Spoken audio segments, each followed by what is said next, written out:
વ્યારા ખાતે મહુવા, નિઝર અને વ્યારા વિધાનસભાના તમામ પદાધિકારીઓ સાથેની અમારી બેઠક હતી. આવનારી 23 નવેમ્બર રવિવારના રોજ 2 કલાકે ગુણસદા સુગર ફેક્ટરીના ગ્રાઉન્ડ પર કિસાન મહાપંચાયત મળનાર છે, ત્યારે એના આયોજનના ભાગરૂપે આજે અમારી બેઠક હતી. સાથે સાથે સંગઠનને નવી રચના થાય અને આવનારી તાલુકા અને જિલ્લા પંચાયતની જે ચૂંટણી છે, નગરપાલિકાની ચૂંટણી છે, એમાં તમામ બેઠકો પર સ્વતંત્ર રીતે આમ આદમી પાર્ટી લડવા જઈ રહેલી છે. ત્યારે સારા સેવાભાવી લોકો આવનારા દિવસોમાં ઉમેદવારી કરે અને આમ આદમી પાર્ટી સાથે રહીને મજબૂતાઈથી લડે અને આવનારા દિવસોમાં વ્યારા જિલ્લામાં તમામ તાલુકા પંચાયતોમાં આમ આદમી પાર્ટી સત્તા પર આવે એવા અમારા પ્રયાસો છે.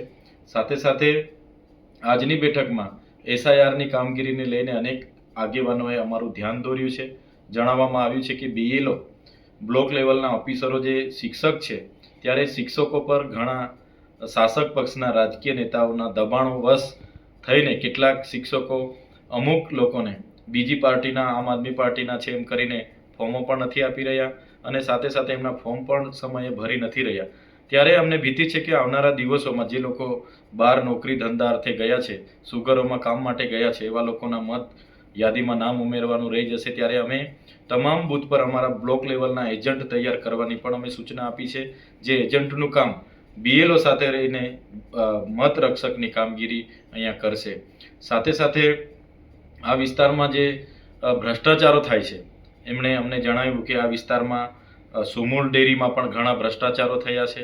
સાથે આ વિસ્તારના આદિજાતિઓના વિકાસ માટે ગુજરાત પેટર્ન યોજના હોય કે વિકાસશીલ એક્ટિવિટીની યોજના હોય કે રેતી રોયલ્ટીની યોજના હોય, તમામ યોજનાઓ બારોબાર એજન્સી, કોન્ટ્રાક્ટરો અને નેતાઓ આયોજન કરી દેતા હોય છે અને લોકોને શું જોઈએ છે એને પ્રાધાન્ય આપવાની જગ્યાએ પોતાને કેટલું કમિશન મળશે એને પ્રાધાન્ય આપીને કામ કરી રહ્યા છે, જે પણ અમારા પર ધ્યાન પર આવ્યું છે. ત્યારે આવનારા દિવસોમાં આમ આદમી પાર્ટીના તમામ પદાધિકારીઓ એ ભ્રષ્ટાચારને ઉજાગર કરવાના પ્રયાસો કરશે અને જે શિક્ષણની સમસ્યા બાબત છે, આરોગ્ય છે, સિંચાઈ છે, જેવી અનેક બાબતોને લઈને આવનારા દિવસોમાં આમ આદમી પાર્ટીની તમામ ગામો વચ્ચે તમામ ગામમાં જઈને ન્યાય સભાઓ પણ થવાની છે, જે આજની મિટિંગમાં અમે ચર્ચાઓ કરી છે. ખેડૂતો માટે કઈ મુદ્દા રહે? ખેડૂતો માટે આજે જે પ્રકારે ચર્ચા થઈ એમ પ્રકારે જે સુગર છે, સુગરને સભાસદોની કે એમના કોઈને પણ સંમતિ વગર બારોબાર ખાનગી પેઢીને વેચી દેવામાં આવી છે, એ એક બાબત છે. ને જેટલા બધા ખેડૂતો છે એમના સુગરમાં પોતાના શેરડીના પૈસા પેન્ડિંગ છે, એની પણ એક રજૂઆત આજે એમણે કરી છે. સાથે સાથે બોરદા વિસ્તારના ખેડૂતોએ ત્યાં સોલાર પ્રોજેક્ટના નામે એમની જમીનો જે સંપાદન થાય છે એ બાબત પણ અમારી સમક્ષ લઈને આવ્યા છે.